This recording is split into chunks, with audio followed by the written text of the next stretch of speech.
कौन इन होगा, कौन आउट हो सकता है, क्या पैरामीटर्स होंगे, क्या सोचा गया है, क्योंकि इसके लिए बीजेपी ने पूरी तैयारी की है। एक क्राइटेरिया मुझे लगता है, और वो मोदी जी ने जो पहले से अनाउंस कर रखा है कि जीतना ही क्राइटेरिया है, चाहे वो उनकी अपनी पार्टी का कैंडिडेट हो या किसी पर्टिकुलर सीट पे दूसरी पार्टी से आया हुआ कोई कैंडिडेट हो। नरेंद्र मोदी ने कहा कि नहीं, हम अकेले एक तो जीतेंगे, दूसरा हमारे सहयोगी कहीं नहीं जाने वाले, इन सहयोगियों को हम साथ लेकर चलेंगे। मोदी 2014 से जो मोदी राजनीति कर रहे हैं उसमें सिर्फ राजनीति नहीं है, उसमें सोशियो इकोनॉमिक पॉलिटिकल चेंज है। अगर अच्छी तस्वीर सामने है तो दूसरा पक्ष भी है। अब ये दूसरा पक्ष लेकर के महंगाई का मुद्दा भी है, बहुत सारे मुद्दे हैं।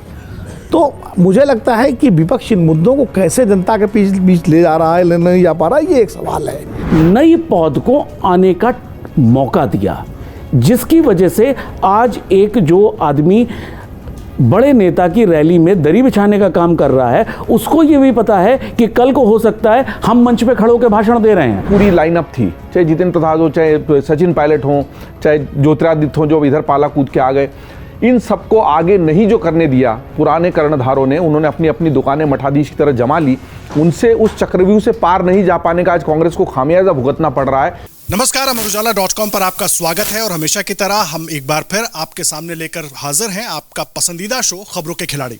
देखिए, खबरों के खिलाड़ी में इस बार बात होगी बीजेपी की। एक तरफ प्रधानमंत्री नरेंद्र मोदी ताबड़तोड़ मैराथन बैठक करते हैं। बड़ा लक्ष्य बीजेपी के लिए 370 और एनडीए के लिए 400 का रखकर एक कह सकते हैं कि एक एज ले लिया है और कहीं ना कहीं मनोवैज्ञानिक दबाव भी बना दिया है। क्या रणनीति हो सकती है? हमारे साथ तमाम खास मेहमान मौजूद हैं। वरिष्ठ पत्रकार रामकृपाल जी मौजूद हैं, पूर्णिमा त्रिपाठी जी हमारे साथ मौजूद हैं, हर्षवर्धन जी हमारे साथ मौजूद हैं, विनोद अग्निहोत्री जी मौजूद हैं, जयदीप कार्णिक अमर उजाला डिजिटल के संपादक हमारे साथ मौजूद हैं, अनुराग वर्मा साहब मौजूद हैं।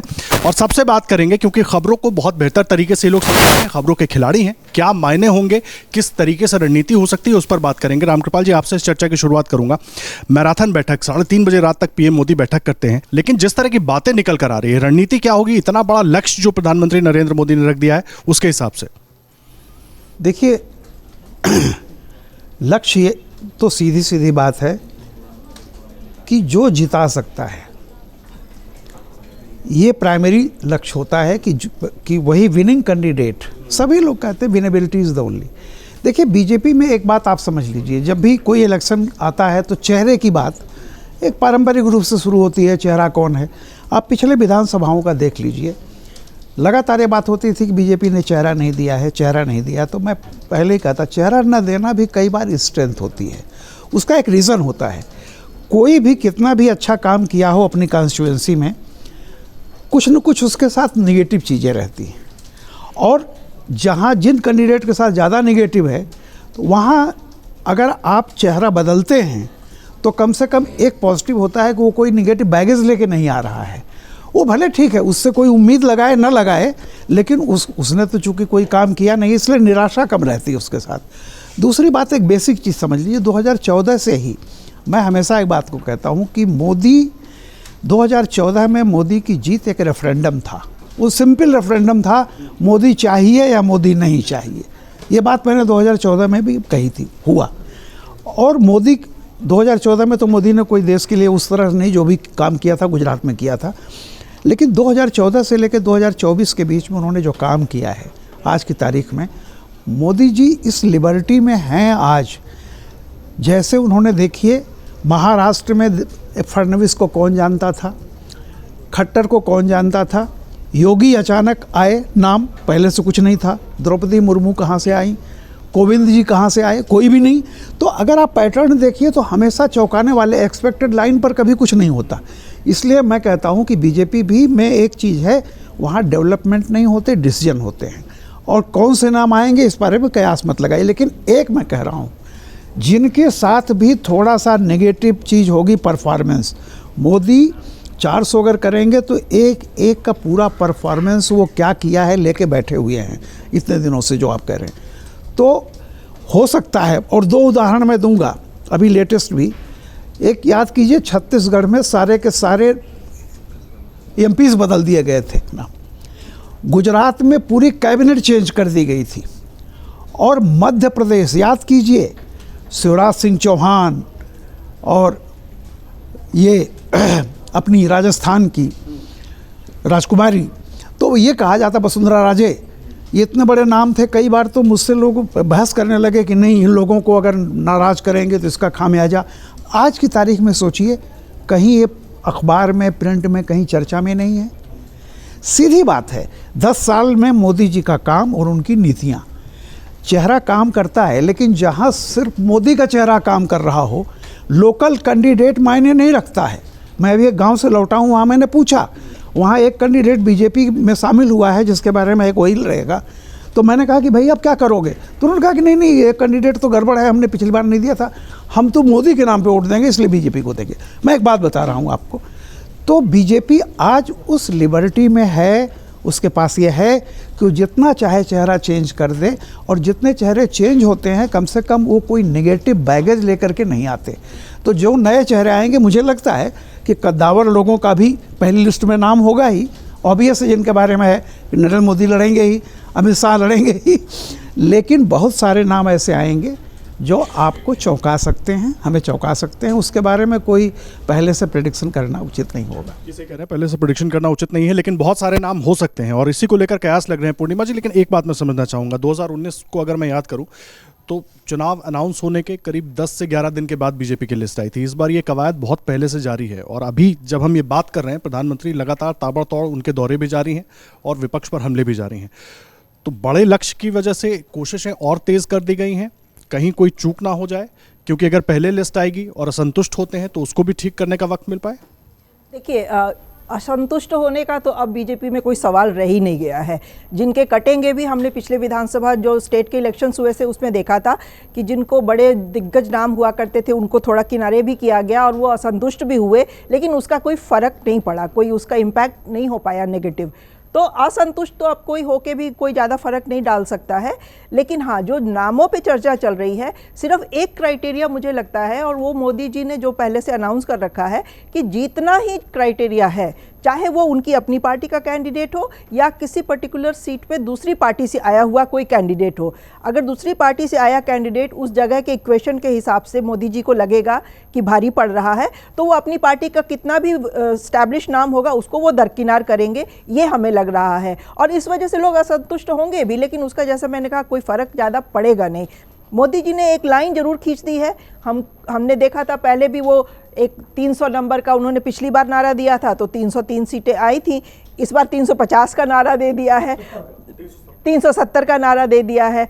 तो अब देखना है कि वो उसी हिसाब से कैंडिडेट्स का सिलेक्शन करेंगे जिनकी कि कम से कम 99% विनेबिलिटी फैक्टर वहाँ पे उनको लगता है कि हो। चुनाव बड़े मतलब 2 और 2 4 ही हो जाए हमेशा नहीं होता है, लेकिन एटलीस्ट 1% की गुंजाइश हम छोड़ दें, 99% वो जरूर श्योर करेंगे कि वो उनका कैंडिडेट वहाँ से जीते। और उसके लिए वो कास्ट का बाकी जो फैक्टर्स होते हैं वो सारे समीकरण को ध्यान में रख के करेंगे। और इसमें कई नाम, दिग्गज नाम भी, जैसा आपने बताया कि चर्चा में है, हम आश्चर्यचकित भी हो सकते हैं। हो सकता है कई दिग्गज नाम जहां से हम उनकी उम्मीद करते हैं वहां से ना हो कि उनको किसी दूसरी सीट पे ट्रांसफ़र कर दिया जाए। तो ये बहुत इंटरेस्टिंग, दिलचस्प चीज़ होगी देखने वाली। दूसरा, मुझे लगता है कि जो उन्होंने एनडीए के लिए 400 किया है सीट का टारगेट, तो सिर्फ 30 सीटें वो अपने सहयोगी दलों के लिए मान के चल रहे हैं। तो इसका मतलब जो सीट बंटवारा होगा उसमें अगर 30 सीटें उनको जीतनी है तो कितना वो लड़ेंगे। इसलिए मैक्सिमम सीटों पे इस बार मुझे लग रहा है, अब उसमें उनके साथी नाराज़ भी हो सकते हैं जो अलायंस पार्टनर्स हैं, लेकिन अब मुझे नहीं लग रहा है कि किसी के सुनने वाले हैं बहुत ज़्यादा और समीकरण बदलेंगे। जैसे बिहार में हमने देखा था, पिछली बार नीतीश जी को बहुत सारी सीटें मिली थी, अब इस बार मुझे उम्मीद नहीं है कि बीजेपी उतनी सीटें उनके लिए यील्ड करेगी। इसी तरह यूपी में भी हो सकता है, उनके जो पार्टनर्स हैं उनको किसी को 1 सीट, किसी को 2 सीट मैक्सिमम वो देंगे। तो अब चलेगी बीजेपी की और नाम चलेगा मोदी जी का। दूसरा, कैंडिडेट कोई भी, जैसा अभी सर ने कहा, कहीं से कोई भी कैंडिडेट खड़ा हो जाए, हम 14 से देख रहे हैं वोट पड़ता है मोदी जी के नाम पे, तो वो किसी को खड़ा कर देंगे, वो लोग मोदी जी के नाम पे उसको वोट करेंगे। इसलिए लोकल फैक्टर्स बहुत ज़्यादा प्रभावी मुझे नहीं लगता है होंगे। फैक्टर्स प्रभावी नहीं है। लेकिन हर्षवर्धन सर, मैं एक चीज़ समझना चाहूँगा, 60 से 70 लोगों के नाम कटने की बात है और ये भी है कि जो शायद 2 बार से सांसद लगातार रह गए उसमें भी बदलाव हो सकता है, उम्र का भी ध्यान रखा जाएगा। तो पार्टी के अंदर तो तमाम तरह की गतिविधियां होती हैं, बातचीत चलती रहती है, इस पर भी बातचीत चल रही है और इसीलिए सब नज़र लगा कर बैठे हुए हैं। लेकिन अगर ऐसी स्थिति बनती है, 60 से 70 सांसद अगर वर्तमान सांसदों में से आप हटा देते हैं और 2 बार वाले तो मुझे लगता है करीब 150 के आसपास सांसद होंगे, तो ये भी तो एक चुनौती होगी ना, उसको भी तो संभालना ही होगा आपको आखिर। देखिए, मुझे लगता है कि नरेंद्र मोदी ने भारतीय राजनीति में असहमति को सहमति में बदलने का ऐसा शानदार, जिसको कहते हैं कि एक कार्यक्रम पूरी तरह से स्थापित कर दिया है जिस पर अब आवाज़ नहीं उठती। ये सच है कि 2014 के चुनाव में जब वो आए, जब भारत के प्रधानमंत्री की उम्मीदवारी पेश की गई, तो भारतीय जनता पार्टी 160 से 180 की पार्टी कही जाती थी। हर कोई कहता था भाई इतना जीत जाए तो बहुत है, फिर कुछ मिला के वो बन जाएंगे, जिसको एनडीए कहा जाता था, जो गठजोड़ चला आ रहा है, देश का सबसे लंबे समय तक चलने वाला गठजोड़ है। लेकिन नरेंद्र मोदी ने कहा कि नहीं, हम अकेले एक तो जीतेंगे, दूसरा हमारे सहयोगी कहीं नहीं जाने वाले, इन सहयोगियों को हम साथ लेकर चलेंगे। आप देखिए, जब वो 282 जीते तब भी सहयोगी साथ में थे, 303 जीते तब भी सहयोगी साथ में थे। यहाँ तक कि गठबंधन धर्म का बड़ा उदाहरण था कि अपने हिस्से की सीटें रामविलास पासवान और नीतीश कुमार को बिहार में दे दी। ये छोटी बात नहीं थी, ये बहुत बड़ी बात थी। और आप देखिए, उनसे वो ताकत भी लेते हैं। ये कह देना कि नरेंद्र मोदी के नाम पर वोट पड़ता है तो स्थानीय फैक्टर काम नहीं करेंगे, गठजोड़ काम नहीं करेंगे, थोड़ा सा जिसको कहते हैं ना कि ओवर सिंप्लीफिकेशन हो जाएगा। दरअसल नरेंद्र मोदी एक बहुत बड़ा ब्रांड है, लेकिन उनके चुंबक के साथ जब ये चीज़ें जुड़ती हैं तो वजन उसका बहुत बड़ा हो जाता है। अब बिहार में ये एक संकट तो था, नीतीश कुमार उस खेमे में रहते तो 40 में से 39 कैसे आती। अब अलग अलग सर्वे हैं, कोई कह रहा है 35 जीतेंगे, कोई कह रहा है 38 जीतेंगे, कोई कह रहा है 32 जीतेंगे, हर कोई कह रहा है भाजपा की ताकत ठीक है। इसीलिए जब भारत मंडपम में राष्ट्रीय कार्यकारिणी हुई, अधिवेशन हुआ, तो उसमें कहा गया, मोदी जी ने भी कहा कि कमल का फूल होगा जो हमारा प्रत्याशी होगा। अब जो ये 2 बार के सांसद हैं, और कमाल की बात मैं आपको ये भी बताऊं कि अमित शाह ने बहुत से सांसद जिनकी परफॉर्मेंस बहुत अच्छी थी, उनकी सीट में अगर कोई मुश्किल है तो उनसे कहा कि हम आपको दूसरी सीट से चुनकर ले आएंगे। यानी भारतीय जनता पार्टी किस तरह से काम करती है। और उस सीट पर अगर कोई भाजपा का नहीं भी है तो भी वो प्रयास करते हैं कि वो आ जाए, उनके साथ आ जाए। इसका मतलब ब्रांड मोदी इंटैक्ट है, लेकिन उसके साथ के फैक्टर पर भाजपा बहुत काम करती है। और संघ में तो गुरुजी कहा ही करते थे कि कोई आज का स्वयंसेवक है, कोई कल का स्वयंसेवक है, बस इतना ही है। तो भारतीय जनता पार्टी भी शायद उसी पर आगे बढ़ रही है। और मेरा ये मानना है, टिकट जिनके कट रहे हैं, जब आप कहते हैं कोई असहमति होगी, कोई गुस्सा होगा क्या, तो आप ध्यान से देखिए, ज्यादा लोगों की आकांक्षा को जनप्रतिनिधित्व नरेंद्र मोदी की राजनीति में मिल रहा है। इसीलिए लोगों को लगता है भाई 2 बार के सांसद हो गए, वरना पहले एक ही जगह पर 5 बार 6 बार के सांसद हैं और पूरा अच्छा जो कर्मठ नेता है वो सारी जिंदगी उनकी दरी बिछाते उसका जीवन बीत जाता था। उसी फॉर्मूले पर ये टिकट बंटने वाले। और मुझे इसमें कोई संदेह नहीं दिखता कि भारतीय जनता पार्टी उस लक्ष्य को हासिल करने जा रही है जो शायद 84 के आसपास का मुकाबला खड़ा होने वाला है। ये बात आप कह रहे हैं विनोद सर, कई सीनियर लीडर्स पर भी गाज गिरने की खबर है। यूपी बिहार के कई ऐसे नेता हैं जो मंत्री भी हैं, केंद्रीय मंत्री भी हैं, और कहा जा रहा है कि शायद उन पर भी गाज गिर सकती है। ये मैसेजिंग होगी, रणनीति होगी, कैसे देखें इसको? मौजूदा जो भारतीय जनता पार्टी है उसमें सीनियर नेता 2 ही 3 हैं, नरेंद्र मोदी, अमित शाह और अध्यक्ष के नाते नड्डा जी। बाकी सब नेता हैं, सीनियर कोई नहीं है। तो इसलिए ये भ्रम किसी नेता को नहीं पालना चाहिए कि वो बड़े सीनियर हैं। तो इसलिए जो है, और ये जो हर्षवर्धन जी ने कहा सही बात है कि असहमति को सहमति में बदलने का उन्होंने एक राजनीति, नई तरह की राजनीति शुरू की है। और मुझे लगता है कि भारतीय जनता पार्टी में 3 तरह का अनुशासन है। पहला अनुशासन तो ज़्यादातर संघ के कार्यकर्ता हैं जो पार्टी में अभी भी उनका बोलबाला है। संघ का अनुशासन जो शाखा से लेकर के और उसमें रहता है। दूसरा पार्टी का अनुशासन, और तीसरा सत्ता का अनुशासन। सत्ता का अनुशासन बहुत बड़ी चीज़ होती है, क्योंकि संघ के अनुशासन वाले कल्याण सिंह कई बार बगावत कर चुके थे, पार्टी के अनुशासन वाले शंकर सिंह बघेला भी बगावत कर चुके हैं, क्योंकि उसमें सत्ता का अनुशासन नहीं था। जब सत्ता का अनुशासन होता है तो सारे अनुशासन जो है उसके सामने बौने हो जाते हैं। आज भारतीय जनता पार्टी में सत्ता का अनुशासन है और नरेंद्र मोदी जी की लोकप्रियता का अनुशासन है। सबको मालूम है कि अगर जीत मिल सकती है तो उसका सबसे बड़ा फैक्टर नरेंद्र मोदी जी के नाम पर मिलने वाला वोट है। ये सही हर्षवर्धन जी कह रहे हैं कि लेकिन मोदी जी इस बात को जानते हैं कि उनका वोट, उनके नाम पर मिलने वाला वोट कई बार नाव को किनारे तक तो पहुंचा सकता है, लेकिन एकदम किनारे तक पहुंचाने के लिए उसको थोड़ा और सपोर्ट चाहिए। और वो सपोर्ट स्थानीय कारणों से, उम्मीदवार की अपनी क्षमता, उसकी अपनी योग्यता, उसकी अपनी सक्रियता, कर्मठता, उसका अपना जाति बल, उसका अपना धन बल, बाहुबल, सब जो है। अब देखना होगा ब्रजभूषण शरण सिंह का टिकट कटता कि नहीं कटता। ये भी एक बड़ी कसौटी होगी कि इतने विवाद के बावजूद अगर उनको टिकट मिलता है तो कहीं ना कहीं ये बात साबित होगी कि बाहुबल का भी बड़ा योगदान है।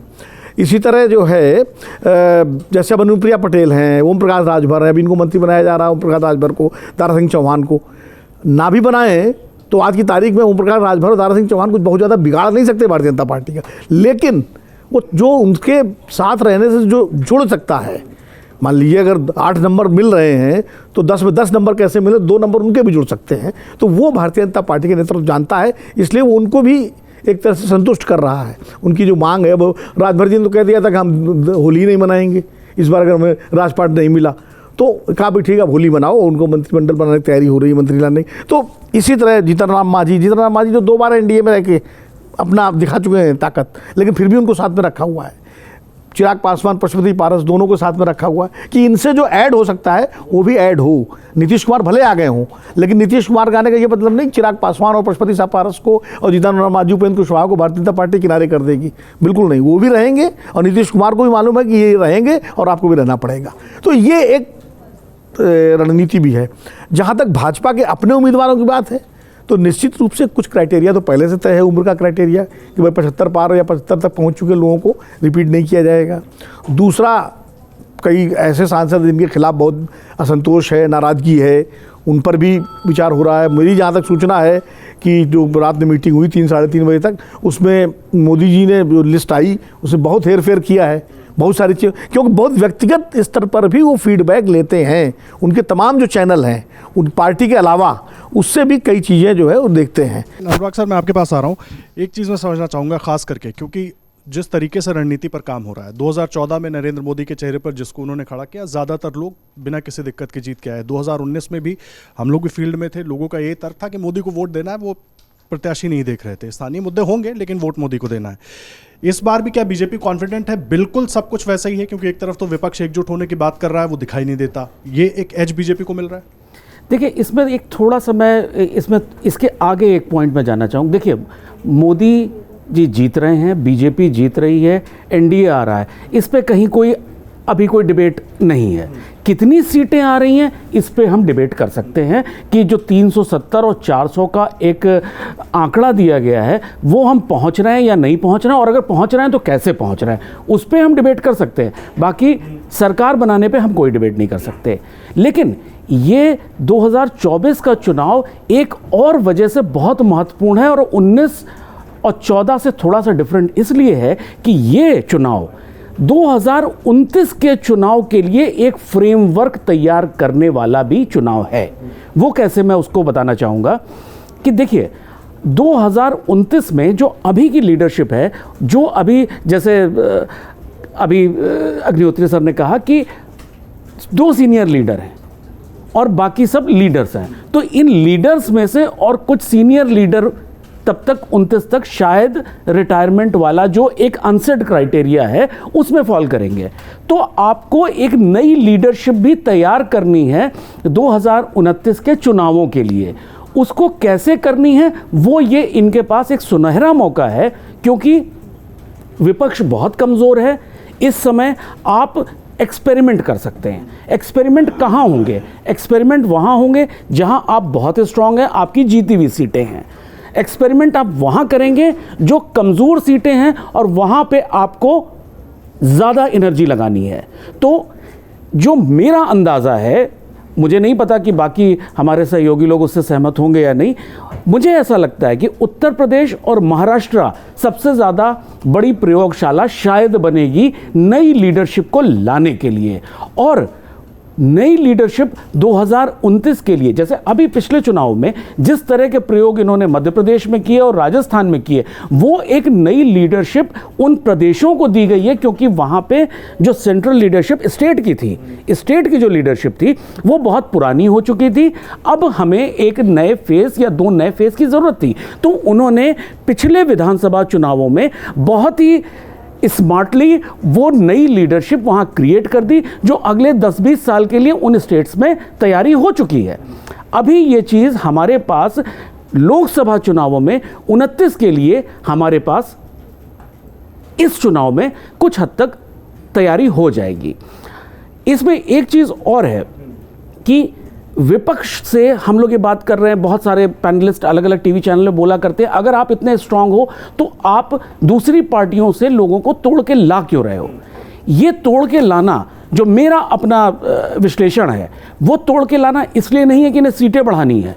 सीटें तो शायद वो वैसे भी जीत जाएंगे, शायद वो लक्ष्य में मिल जाए या उससे कुछ ऊपर नीचे हो जाए, लेकिन ये एक तरह से विपक्ष को मनोवैज्ञानिक रूप से तोड़ने के लिए ये किया जा रहा है। और ये मैसेजिंग, जनता को ये मैसेज दिया जा रहा है कि विपक्ष में कुछ ठीक नहीं है, वो अपनी लीडरशिप से नाराज है, इसलिए ये लोग टूट टूट के हमारे पास आ रहे हैं। ये जो मनोवैज्ञानिक लड़ाई है, जो परसेप्शन की लड़ाई है, उसको जीतने के लिए ये किया जा रहा है। सर, मैं आपके पास आ रहा हूँ। बहुत सारे नाम, जिस तरीके से अनुराग जी ने भी जिक्र किया कि मध्य प्रदेश में एक प्रयोग हुआ, मध्य प्रदेश से मैं उठा रहा हूँ, ज्योतिरादित्य सिंधिया और दूसरे तमाम इस तरह के नेता हैं। अब अगर कुछ बदलाव होता है, उनका रोल क्या हो सकता है, और या तो यंग है उस हिसाब से उनको और आगे बढ़ाया जा सकता है, किस तरीके से देखें, क्योंकि अभी सब कुछ इंतज़ार के मोड में है कि क्या होगा। आदर्श, देखिए, सबसे बड़ी बात यह है कि भारतीय जनता पार्टी ने एक साथ कई सारी चीज़ें की हैं अपनी रणनीति में।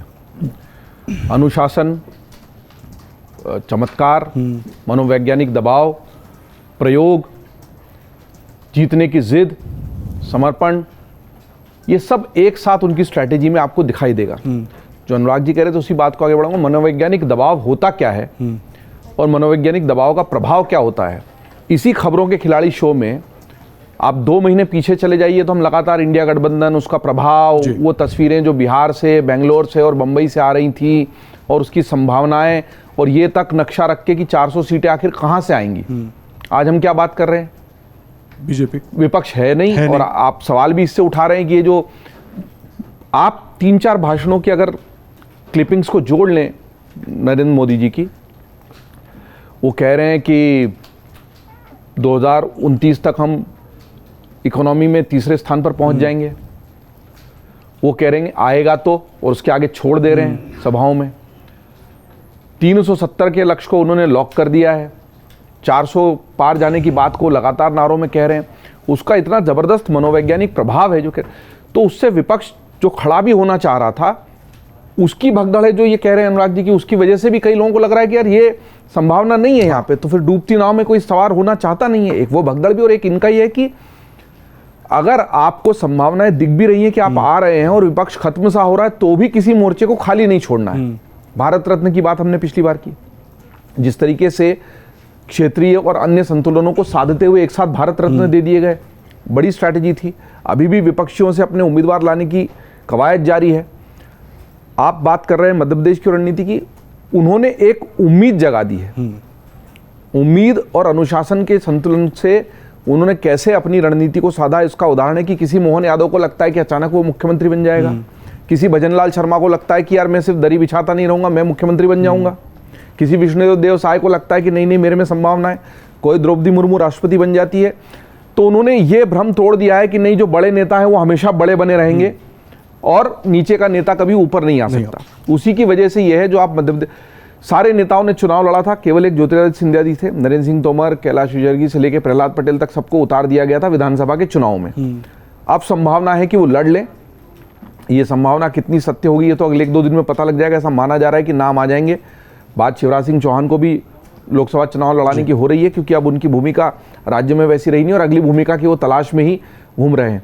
नाम चौंकाने वाले होंगे और जिताने वाले होंगे, और कई नाम ऐसे भी हो सकते आएंगे। अभी जब हम बात कर रहे हैं तो दिल्ली की एक सीट तो खाली होगी। गौतम गंभीर ने राजनीति से भी, जैसे क्रिकेट से उन्होंने बल्ला टांग दिया था, वैसे राजनीति की पारी को भी विराम देने की घोषणा वो कर रहे हैं। तो ये भी है कि जो क्रिकेट से आते हैं राजनीति में और उनको रास नहीं आती तो वो खाली कर देते हैं, या टिकट कटने के अंदेशे से भी अभी ऐसे लोग होंगे जो पहले से इस तरह की घोषणाएं कर देंगे।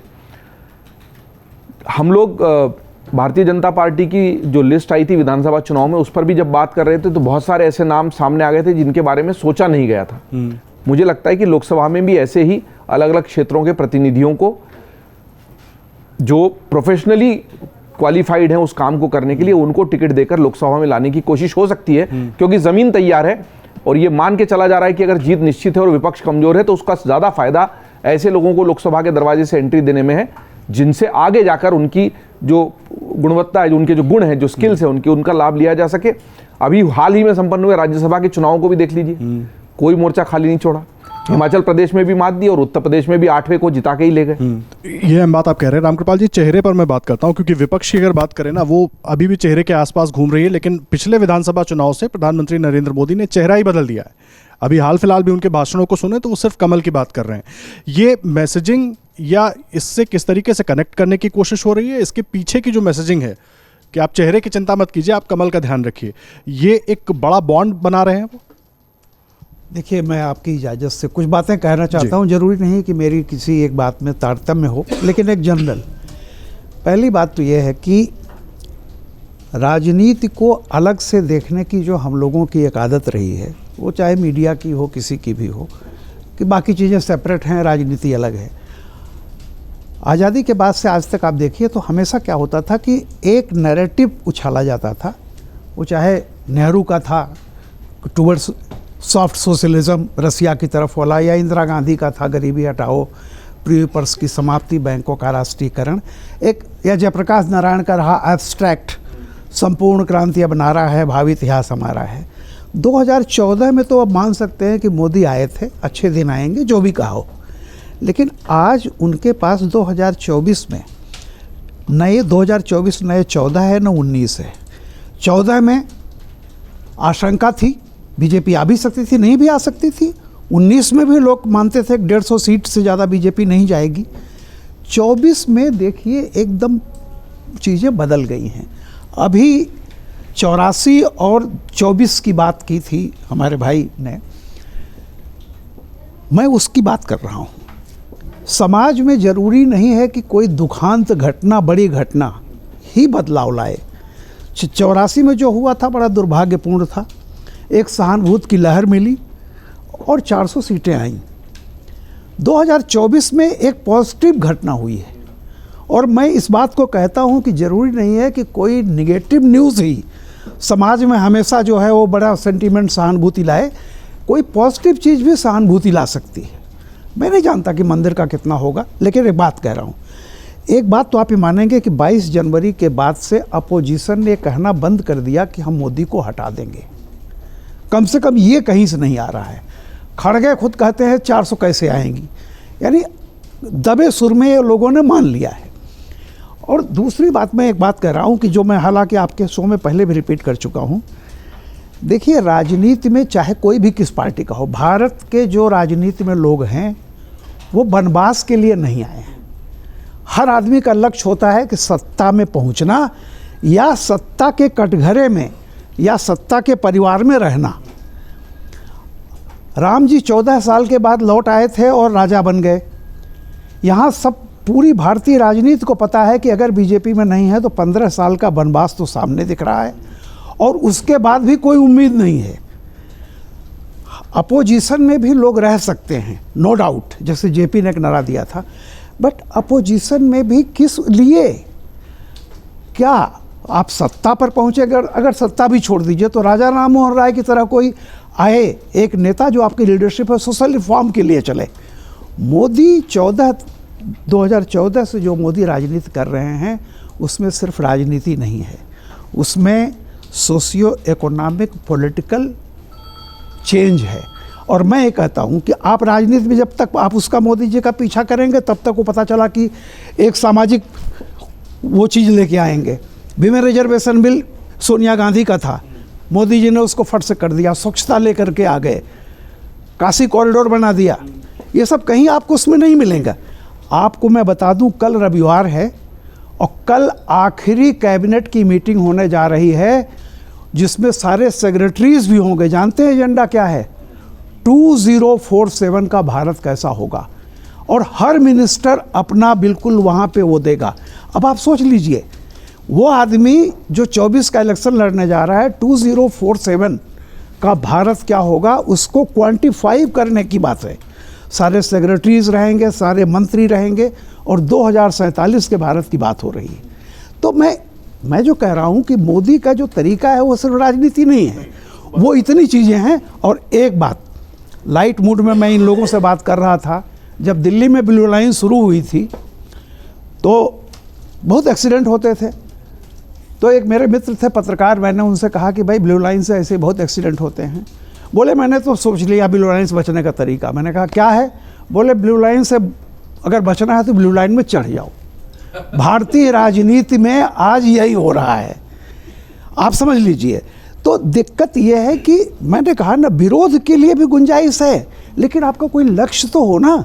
चे गवेरा को जब कास्त्रो ने कहा कि आओ हम अब जीत गए हैं, सत्ता में आओ, उन्होंने कहा नहीं नहीं नहीं, मैं तो समाज का जब तक एक भी बंदा भूखा नंगा है तब तक मैं लड़ता रहूँगा। आपका होना चाहिए। आप किस लिए राजनीति में? कुर्सी के लिए हैं, और कुर्सी मिलने की कोई अनंत संभावना नहीं है। 19 छोड़िए, 24 छोड़िए, उसके आगे भी कोई संभावना हो तो रह सकते हैं। नतीजा क्या हो रहा है कि लोग भाग भाग कोई ब्लू लाइन वाली स्थिति है। और 2 लाइनें अज्ञे जी की हैं जो मैं कह रहा हूँ।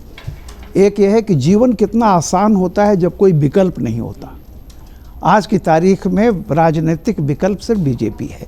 दूसरा, राजमार्ग पर चलने वाले रास्ता नहीं चुनते हैं, और रास्ता उन्हें खुद चुनता है। यहाँ इच्छा उच्छा की बात नहीं है। तो ये मैं तो साफ कर रहा हूँ कि ये जो चीज़ें हैं 2024-19 नहीं है। इतना पशेमान विपक्ष हमने कभी देखा ही नहीं था, जो ये कहना ही छोड़ दे चुनाव से पहले कि हम इसको सत्ता से हटा देंगे। ये अहम बात आपने कही, और जिस तरीके से खड़गे के बयान का भी आपने जिक्र किया। पूर्णिमा जी, प्रधानमंत्री नरेंद्र मोदी बीजेपी को देखें तो वो आने वाले चुनाव के बाद सुपरहिट पिक्चर का वादा कर रहे हैं, बड़े बड़े ट्रेलर दिखा रहे हैं। विपक्ष तो टीजर भी नहीं दिखा पा रहा है ना। तो जनता भी अगर सोचे उस बारे में, और बीजेपी जितने उत्साह और पॉजिटिव मोड में दिख रही है, कैसे सोचे? विपक्ष की यही हालत देख के तो मोदी जी को इतना कॉन्फिडेंस आ गया है कि वो 370 और 400 का टारगेट अपने लिए रख रहे हैं। क्योंकि विपक्ष की जो चुनौती, जैसा कि अभी कहा विनोद जी ने भी कहा, दूसरे लोगों ने भी कहा, धीरे धीरे जैसे जैसे चुनाव नज़दीक आ रहे हैं वो और कमज़ोर पड़ती चली जा रही है। अब उनके पास कोई जादुई छड़ी हो कि वो बिल्कुल 1 महीना पहले कुछ वो छड़ी घुमाएंगे और चमत्कार हो जाएगा, तो हमें नहीं पता। लेकिन आज की डेट में विपक्ष का ना कोई नैरेटिव हमें समझ में आ रहा है, ना उनकी स्ट्रैटेजी क्या होने वाली है ये समझ में आ रहा है।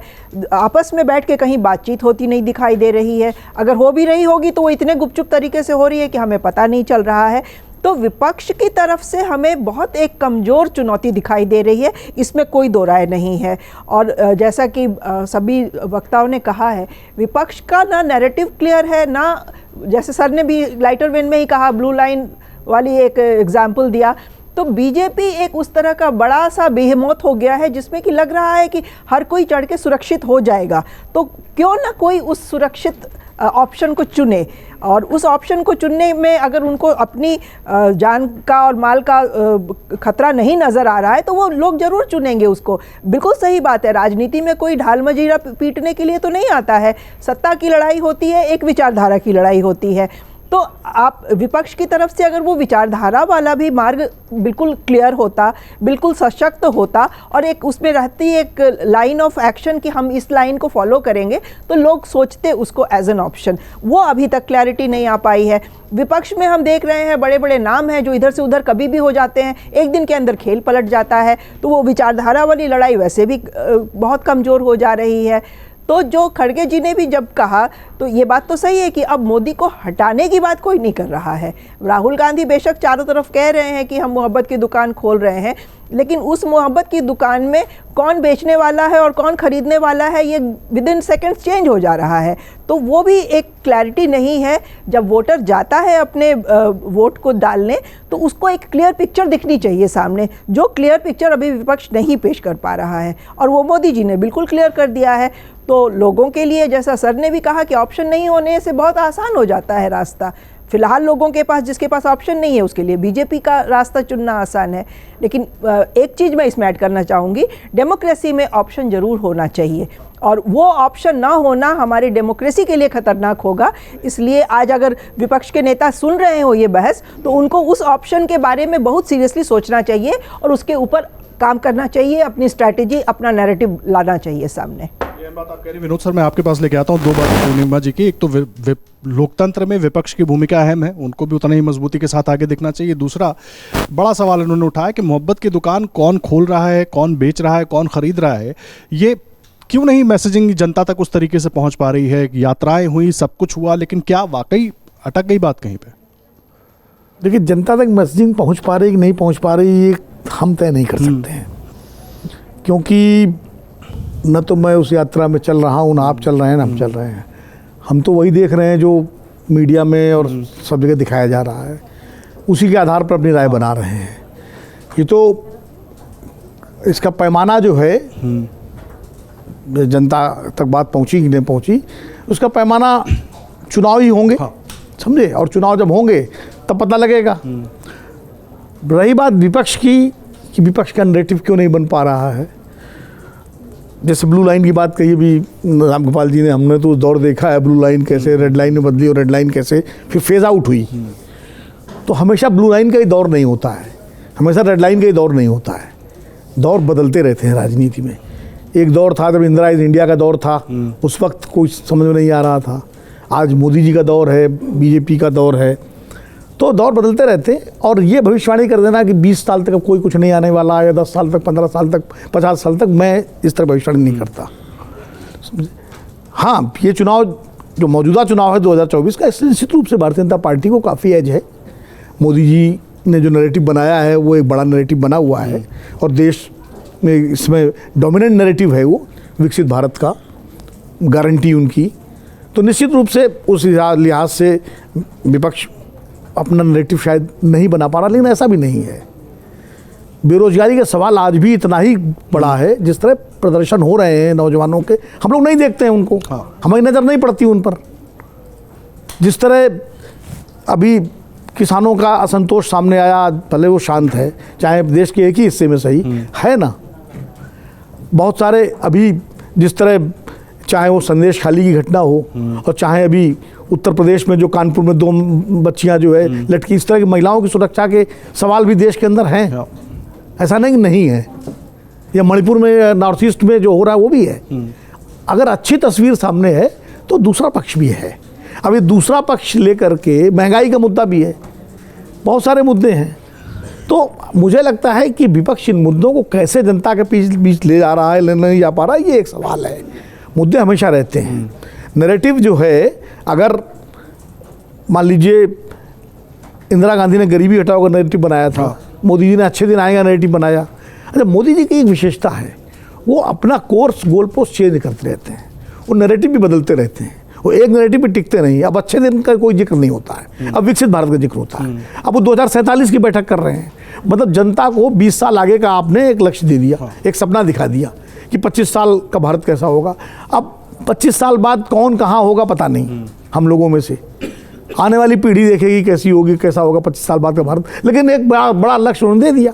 अच्छा है, बड़े नेता ये करते हैं। नेहरू जी भी बड़ा लक्ष्य देते थे कि आज हम जो है सार्वजनिक क्षेत्र बना रहे हैं, ये मंदिर बनेंगे, उद्योग बनेंगे। और तो जो बड़े नेता होते हैं देश के, चाहे नेहरू से लेकर नरेंद्र मोदी तक, वो एक दूरगामी लक्ष्य रखते हैं। उस लिहाज से विपक्ष जो है, विपक्ष की सबसे बड़ी कमजोरी क्या है? विपक्ष की समस्या ये है, बस खत्म कर रहा हूँ। विपक्ष की समस्या ये, विपक्ष के जो नेता हैं वो सब थके चुके और छके हैं, और इस कारण उनको ब्लू लाइन की सवारी पसंद आ रही है कि जब उनको लगता है कि एक्सीडेंट का खतरा है, दुर्घटना का, तो ब्लू लाइन पर सवार हो जाओ।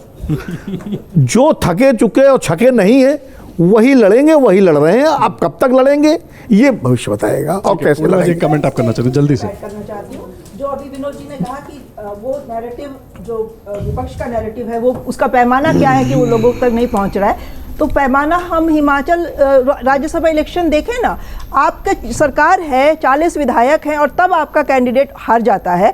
तो जब आप अपनी ही पार्टी के लोगों को अपने नैरेटिव से अपनी मोहब्बत की दुकान में बांध के नहीं रख पा रहे हैं, तो आप फिर लार्जर पब्लिक से क्या उम्मीद करेंगे कि वो कैसे उस चीज़ को समझेंगे और कैसे उस चीज़ को फॉलो करेंगे?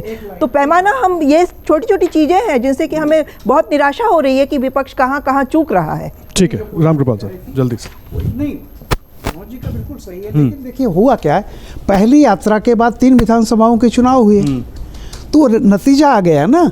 तो कई बार ये होता है कि आप जो मैसेज देना चाहते हैं, ये नहीं कि आप क्या है, वो जनता तक कन्विंस नहीं हो पा रही है, कम से कम वोट में नहीं तब्दील हो रही है। तो एक यात्रा उनकी हो चुकी है ना राहुल जी की, ये दूसरी यात्रा है। तो पहली यात्रा का उदाहरण है कि तीनों राज्यों में जिस तरह से सारी चीज़ें हुई हैं, तो वो इनका कहने का अर्थ यही है कि जो हमें अभी तक ज़मीन पर दिखा है, हो सकता है कि भविष्य में, बिल्कुल विनोद जी सही कह रहे हैं कि अगर कुछ इसका पॉजिटिव असर होगा तो आने वाले लोकसभा चुनाव में दिखेगा।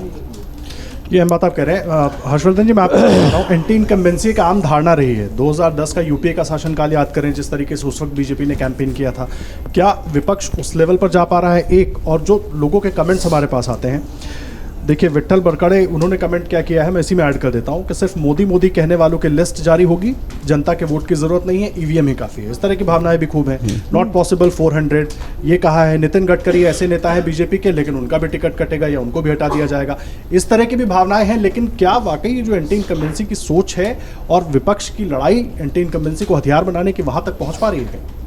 देखिए, ये मुझे लगता है कि आज की तारीख में इस सवाल का जवाब लोगों को बहुत ध्यान से सुनना चाहिए। जहां भी इसकी चर्चा होती है, ये तो चर्चा होती है कि प्रो इनकम्बेंसी एंटी इनकम्बेंसी से राजनीति चलेगी, लेकिन गई क्यों? दरअसल जब नेता कोई सरकार में चुनकर आता है और अपने, जिसको हम कहते हैं ना कि हेडलाइन एजेंडा क्या है, किस पर वो बड़ी बात कर रहे हैं, वो एजेंडा भी जब पूरा करते हुए नहीं दिखते हैं तो एंटी इनकम्बेंसी काम करती है।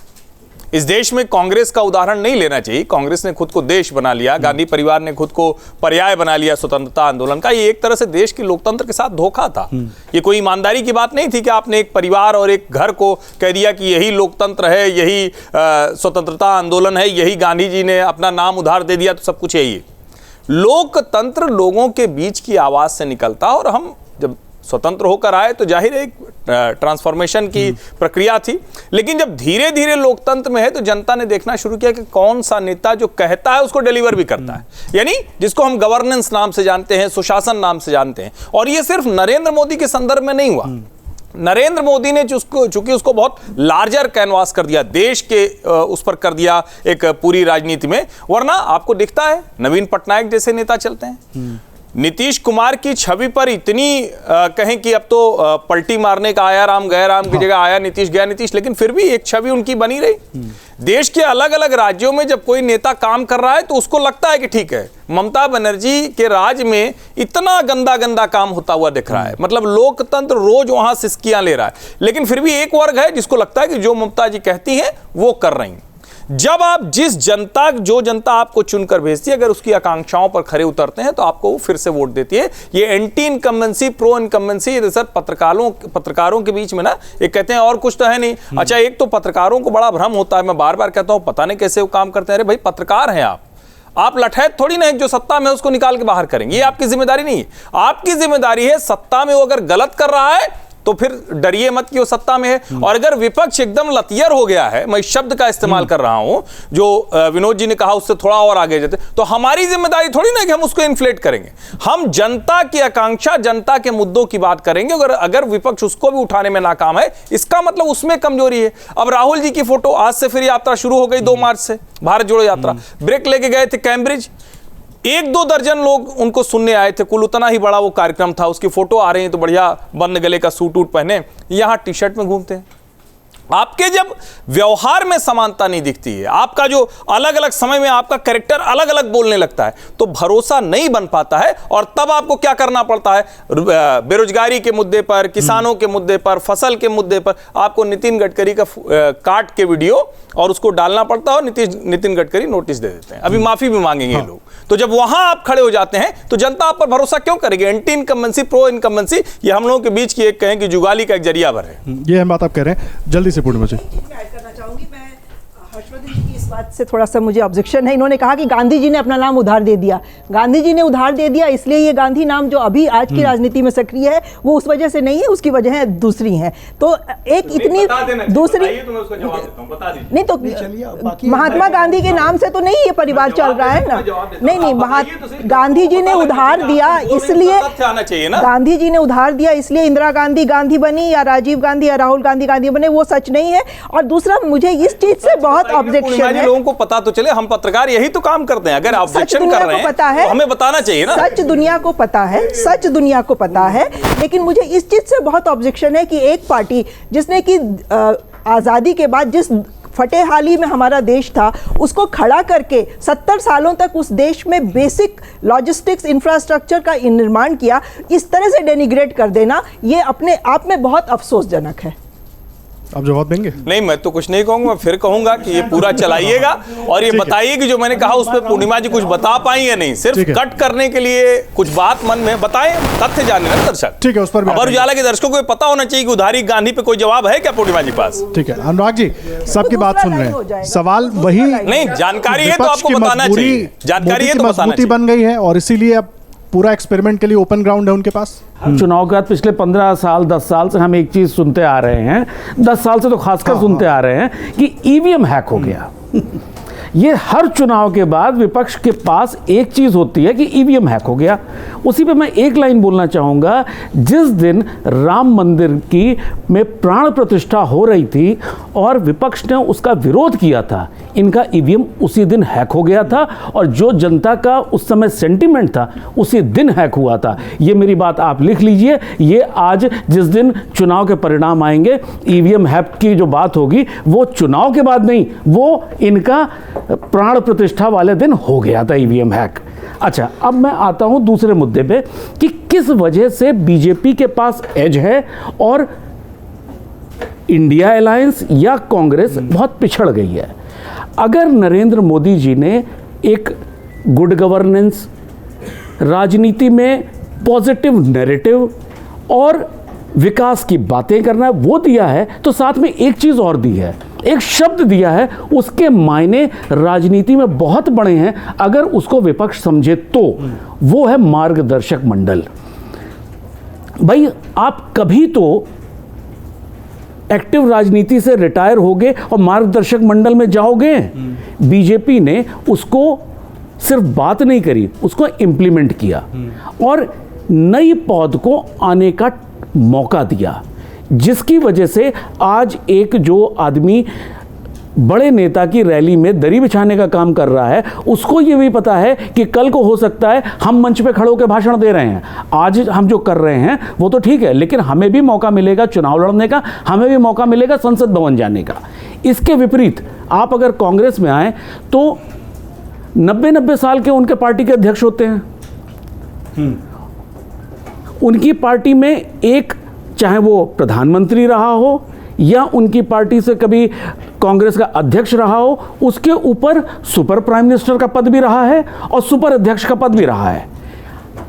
अध्यक्ष और प्रधानमंत्री उनके यहाँ दुर्भाग्य से, ये सिर्फ उनका दुर्भाग्य नहीं है, हम सबका दुर्भाग्य है कि एक इतनी बड़ी पार्टी जो एक सक्षम विपक्ष हो सकती है, एक सक्षम सरकार दे सकती है, उसमें एक ऐसा पद है कि जो किसी पद पे नहीं है लेकिन उसकी बात चल रही है। तो जो ये एक टर्म बीजेपी ने भारतीय राजनीति को दिया है, अगर बाकी दल उस पे अमल करें, उससे सीखें, तो एक हर पार्टी में एक नई जान आएगी, युवा शक्ति उसके साथ ऐड होगी। अब आरजेडी ने और समाजवादी पार्टी ने युवा शक्ति को ऐड किया, लेकिन किसे किया? अपने ही बेटों को, अपने ही भतीजों को, अपने ही पोते पोतियों को। इसके अलावा भी है जो आपके लिए दरिया बिछा रहे हैं, जो आपके लिए नारे लगा रहे हैं, क्या उनके लिए राजनीति में कोई जगह नहीं है? हम आज से 25 साल पहले, विनोद जी और रामकृपाल जी बहुत अच्छी तरह से उस शब्दों को समझते होंगे, वो लोग उस समय जब राजनीति का आदमी बोलता था कि हम तो सेवा के लिए आए हैं, ये एक बहुत ही टर्म होता था कि जी हम तो सेवा के लिए राजनीति में आए हैं। आज ऑफ द रिकॉर्ड सारे नेता ये बोलते हैं हम संन्यास लेने के लिए राजनीति नहीं कर रहे हैं। तो ये फर्क आ गया है, हर आदमी ऑन द रिकॉर्ड। हाँ, तो ये राजनीति में एक जो सोच है और जो नई पौध आई है, वो अपने एम्बिशंस लेके आई है। हाँ, वो संन्यास लेने के लिए या सेवा करने के लिए आज नहीं आई है। ये एक पूरा हम कहें कि इंसानों की फितरत बदल गई है और उस फितरत को हमें एक्सेप्ट करना पड़ेगा। हाँ, ये हम बात अब करें। जो बात अनुराग जी कह रहे हैं जयदीप जी, उसी में मैं जोड़ रहा हूँ। आपने जिक्र किया था भजन लाल शर्मा का, मोहन यादव का, विष्णुदेव साय का। मोदी और बीजेपी ने मिलकर अपने कार्यकर्ताओं में वो भी एक उत्साह का संचार कर दिया है कि कोई नारे लगाने वाला भी ऊपर आ सकता है अचानक, कोई जमीनी कार्यकर्ता, कहीं गांव में काम करने वाला आदमी भी आ सकता है। ये भी एक बड़ी वजह है जिस तरीके से बीजेपी एक यूनिट की तरह मजबूत दिखती है। इसमें तो कोई शक ही नहीं है, लेकिन उसमें उसकी पूरी धुरी मोदी जी और उनका चेहरा है। और एक मिथक पिछले विधानसभा चुनाव में ये बना था कि मोदी का नाम और मोदी का चेहरा और मोदी का जादू केवल लोकसभा चुनाव में चलता है और विधानसभा चुनाव में स्थानीय मुद्दे हावी रहते हैं। और क्योंकि यही जो तीनों राज्य थे, मध्य प्रदेश, राजस्थान और छत्तीसगढ़, ये भारतीय जनता पार्टी नहीं जीत पाई थी और उसी से ये अवधारणा कायम हुई थी कि नहीं, मोदी जी का चेहरा केवल लोकसभा तक है और लोकसभा के आगे नहीं है। लेकिन इस बार एक रिस्क ली। ये रिस्क शब्द का उपयोग मैं जानबूझ के कर रहा हूँ कि ये रिस्क ऐसी होती है जो बनने और मिटने के बीच में खड़ी होती है, और जो पार्टी ये रिस्क ले लेती है वो या तो पार निकलती है या उस रिस्क का खामियाजा भी भुगतती है। रिस्क ये ली गई कि मोदी की गारंटी पर पूरा चुनाव लड़ा गया। बड़े बड़े स्थानीय चेहरे, चाहे वो वसुंधरा हो चाहे शिवराज हो, उनको पीछे करके केवल मोदी की गारंटी आगे की, विज्ञापनों में भी उनकी तस्वीरें बड़ी छपी। उस रिस्क को लेकर उन्होंने खुद को आगे किया, उसका उनको फायदा मिला। कांग्रेस भी बड़ा दांव विधानसभा पर लगा रही थी, लेकिन वो दांव हार गई, मोदी जीत गए और इसलिए उनको अब यह मुखर होकर कहने का मौका मिल गया कि एनडीए 400 पर जाएगी और 370 लाने वालों को 370 से ज़्यादा सीटें दीजिए। अब रिस्क की अगर हम बात करें, कांग्रेस में जो अंतर्कलह चली, जो विवाद चले, उस वजह से उनकी जो युवा पूरी लाइनअप थी, चाहे जितेंद्र प्रसाद हो, चाहे सचिन पायलट हो, चाहे ज्योतिरादित्य हो जो इधर पाला कूद के आ गए, इन सबको आगे नहीं जो करने दिया पुराने कर्णधारों ने। उन्होंने अपनी अपनी दुकानें मठाधीश की तरह जमा ली, उनसे उस चक्रव्यूह से पार नहीं जा पाने का आज कांग्रेस को खामियाजा भुगतना पड़ रहा है। देखिए, ये रिस्क भाजपा ने भी ली ना। 2014 के पहले 13 में जो गोवा की उनकी कार्यकारिणी हुई, उसमें जब मोदी जी का नाम आ गया, कितने लोग नाराज हुए। मार्गदर्शक मंडल बना तो लोगों ने, अरे पार्टी को इतना बड़ा करने वाले आडवाणी जी, अरे मुरली मनोहर जोशी जी, अरे देखिए कैसा हो गया भाजपा में। सब रिस्क थी कि इन लोगों को पीछे करने से नुकसान भी हो, वो रिस्क ली। लेकिन आज उसकी वजह से क्या हुआ कि नई पीढ़ी तैयार हुई, नई पौध तैयार हुई, मोदी नाम इतना बड़ा हुआ, भाजपा को इतना प्रचंड बहुमत मिला। कांग्रेस ने इस रिस्क से बचने की जो कोशिश की है, उससे अब वो वक्त आ गया जब ये रिस्क लेना न लेना बराबर हो गया है। आज मध्य प्रदेश में आपने हार जाने के बाद जीतू पटवारी को आगे किया, उससे नाराज होकर कमलनाथ ने पाला बदलने की कोशिश की, हालांकि वो नहीं हुआ। कमलनाथ नाराज भी हो जाएं तो भी आप अगले 5 साल की सोचिए ना, 10 साल की सोचिए ना। 10 साल क्या कमलनाथ ही रहेंगे, दिग्विजय सिंह ही रहेंगे, मल्लिकार्जुन खड़गे ही रहेंगे। सही कह रहे हैं ना सभी लोग कि भाई विपक्ष अगर मजबूत नहीं होगा तो ये भी दुख की बात है। बड़े मुद्दों को नहीं उठा पाना, ऐसे बहुत लोग हम लोगों को चर्चाओं में मिल जाते हैं जो मोदी जी हैं।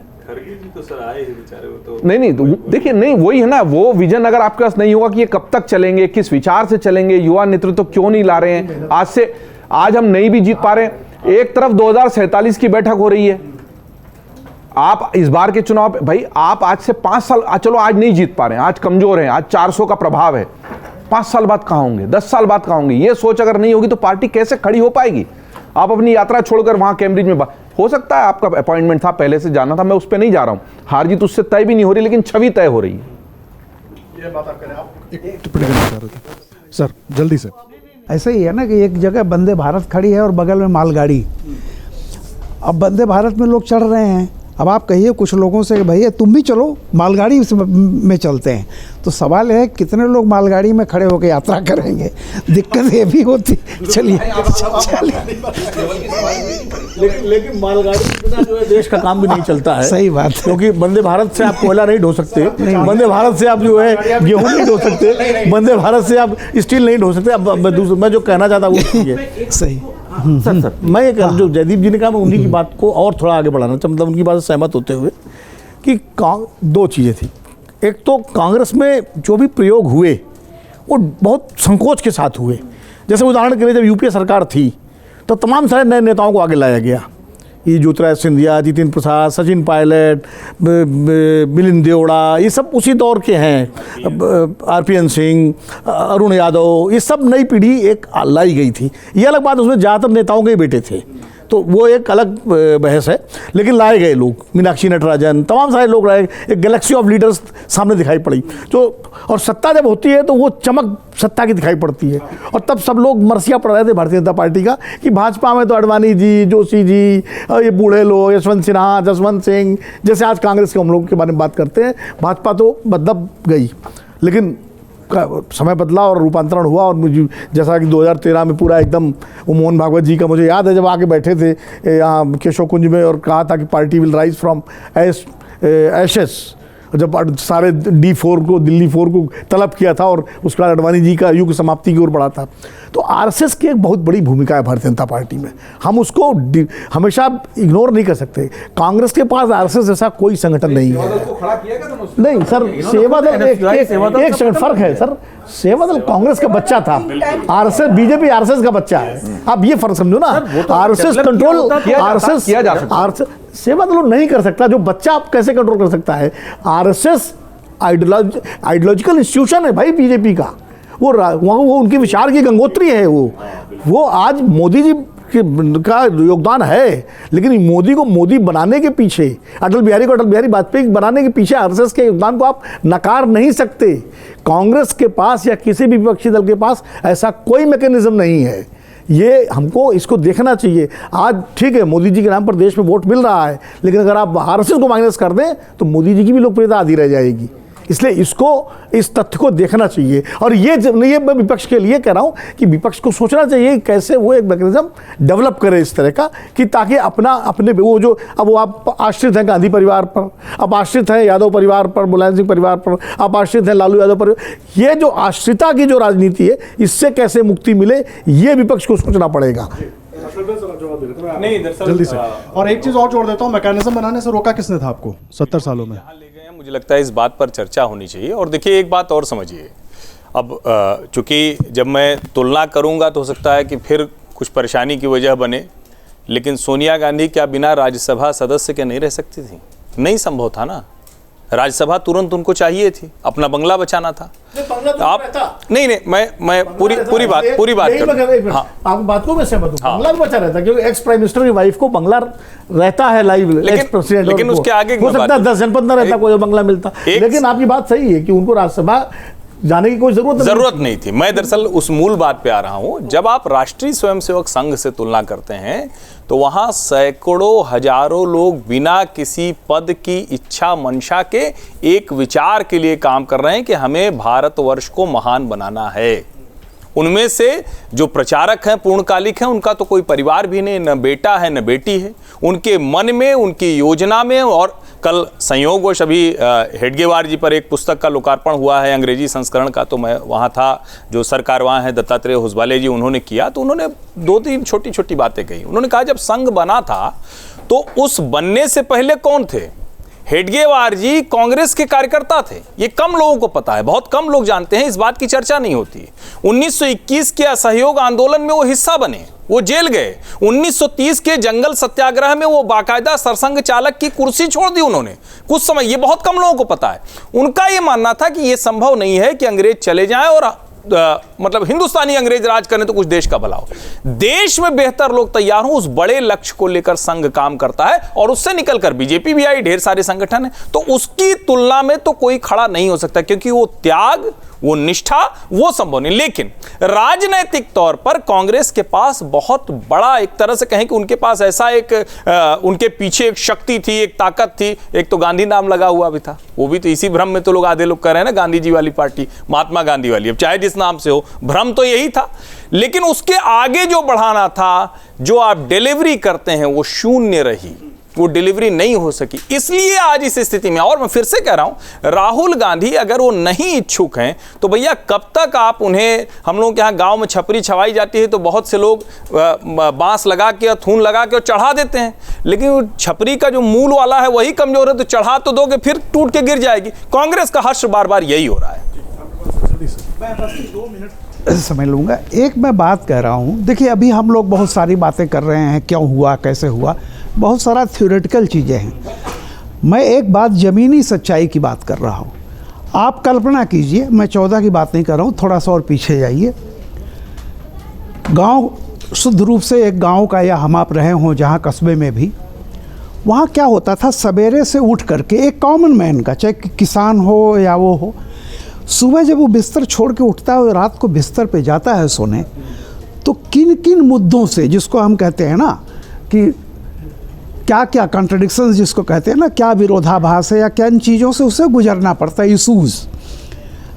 पटवारी, ग्राम प्रधान, सबसे पहला तो ग्राम प्रधान है, उसके बाद लेखपाल है, उसके बाद थानेदार है, सिपाही है, SHO है, बिजली है, पानी है, पानी के लिए भी जहाँ भी है, खाद पानी, यानी वो अपने ग्राम सभा से लेकर के ब्लॉक, तहसील, जिला और बहुत हुआ तो राज्य हेडक्वार्टर, यही होता था हम जिसको देखे हैं, हमारे पिताजी या कुछ भी। केंद्र वहाँ कहाँ याद आता है गाँव में एक मेहनत कश को, अगर वो पोस्ट ऑफिस में जाता है या रेल पकड़ता था, कैसे बदलाव हुआ है ये आप देखिए। आज की तारीख में गांव की एक महिला है जिसका कच्चा मकान था, जिसके पास था ही नहीं, फूस था, आज उसके पास मकान है। वो शौचालय जाती है तो वहाँ मोदी जी दिखते हैं। इज्जत घर से रसोई घर आती है तो मोदी दिखते हैं। राशन आता है तो मोदी दिखते हैं। गैस सिलेंडर मोदी दिखते हैं। उसके नाम जो उसका घर बना हुआ है मोदी दिखते हैं। शाम तक रात तक सोने जाती है जो भी है, पीएम वो सड़क जो गांव में बन रही है मोदी दिखते हैं। हर चीज़ पर पहली बार वो उसके नाम से जो खाता आया है उसका फोटो लगा हुआ मोदी दिखते हैं। बड़े साइलेंट ढंग से मोदी ने, एक अल्ट्रा राइट के आदमी ने अल्ट्रा लेफ्ट का जो स्लोगन था सीपीएम और कांग्रेस का, समाजवाद, उसको बिना नारा दिए उसने इम्प्लीमेंट कर दिया। और देखिए आज मोदी ज़्यादा याद आते हैं, योगी बाद में आते हैं। योगी तब आते हैं जब सांड घुस आता है खेत में या कोई लॉ एंड ऑर्डर की व्यवस्था होती है, अदरवाइज़ वहाँ सिर्फ मोदी है। वो कोई किताब नहीं पढ़ी है। उस मेरे गांव में संघ का आज तक कोई आदमी नहीं गया है। 70 साल का मैं होने जा रहा हूँ, 70 से ऊपर हो गया हूँ। मैंने तो संघ को नहीं देखा है जिस गांव का हूँ, और वो पूरे अम्बेडकर नगर में मैंने, कहीं होंगे हो सकता शहर में लोग। ये जो ज़मीनी बदलाव है, यानी स्टेट पावर को मोदी ने धकिया करके सेंटर को टॉप पे कला दिया है। और आज जो लाभार्थी वर्ग, मत भूलिए 2019 के चुनाव के पहले मुफ्त राशन नहीं था। इज्जत घर से रसोई घर और रसोई घर में राशन, हर जगह आपको दरो दीवार पर मोदी दिख रहा है। इस काट को कैसे कीजिएगा? ये सैद्धांतिक लड़ाई और बहस से नहीं होता है। This is the reality. ये पहली बार नहीं हुआ। इंदिरा गांधी के समय इंदिरा गांधी दिखती थी। हाँ। कोई मुख्यमंत्री का नाम याद नहीं था किसी को। 20 सूत्री कार्यक्रम में इंदिरा गांधी दिखती थी। गरीबी हटाओ में इंदिरा गांधी दिखती थी। इंदिरा आवास योजना में इंदिरा गांधी दिखती थी। इंदिरा अम्बा तमिलनाडु के गांव में भी इंदिरा अम्बा थी। तो ये मोदी जी ने वही मॉडल कॉपी किया है पूरा। अब चूंकि संचार सूचना साधन, सूचना साधन, सर एक मिनट प्लीज। हाँ, चूंकि अब सूचना, सोशल मीडिया, विज्ञापन, हर चीज प्रचार तंत्र ज्यादा बड़ा हो गया है, तो वो चीज उसका क्वांटिटी जो है, उसका क्वांटम और बढ़ गया है, और बढ़ गया है। अब वो कोविड की सर्टिफिकेट पे भी मोदी जी हैं, अब वो पेट्रोल पंप पे भी मोदी जी हैं, हर जगह मोदी जी हैं। तो नहीं, इंदिरा गांधी की आवास योजना थी, लेकिन वो रहती थी झोपड़ी में। इंदिरा गांधी जी के सिलेंडर नहीं दी, नारा दिया था। यही तो मैं कह रहा हूँ, कांग्रेस आर्किटेक्ट थी, नक्शा बनाती थी, कभी बिल्डिंग नहीं बनाई। ये तो वही है, बिल्डिंग उन्होंने बनाई। पैदल चलते थे और मैं कार में चलता हूँ तो मेरे बाबा कुछ नहीं करते थे। ये तो वही है, समय हर समय का अपना एक वो होता है। अरे इंदिरा गांधी ने अगर मकान बनाया होता तो मोदी को दोबारा मकान बनाना। समय बदलता है ना। समय क्या बदलता? पहले मकान कहाँ था? मकान बने हैं भाई। इंदिरा आवास योजना में बिल्कुल नहीं बने यार। क्या बात कर रहे हो? बने हैं, बिल्कुल बने हैं इंदिरा आवास योजना। बने भैया, गाँव बने हैं। जातिगत जनगणना। दूसरा कि आपने, मोदी जी ने या प्रधानमंत्री जी ने अपने कुछ मित्रों को देश बेच दिया। तीसरा मोहब्बत की दुकान, यानी हिंदू मुस्लिम डिवाइड, राम मंदिर, उसमें सब कुछ हो सकता है। आपके पास ये 3 मुद्दे हैं सिर्फ। दूसरी तरफ आप आइए, जब नरेंद्र मोदी जी जनता से बात करते हैं, वो 2047 की बात करते हैं, 5 ट्रिलियन और 60 ट्रिलियन इकोनॉमी की बात करते हैं, वो विकसित भारत की बात करते हैं।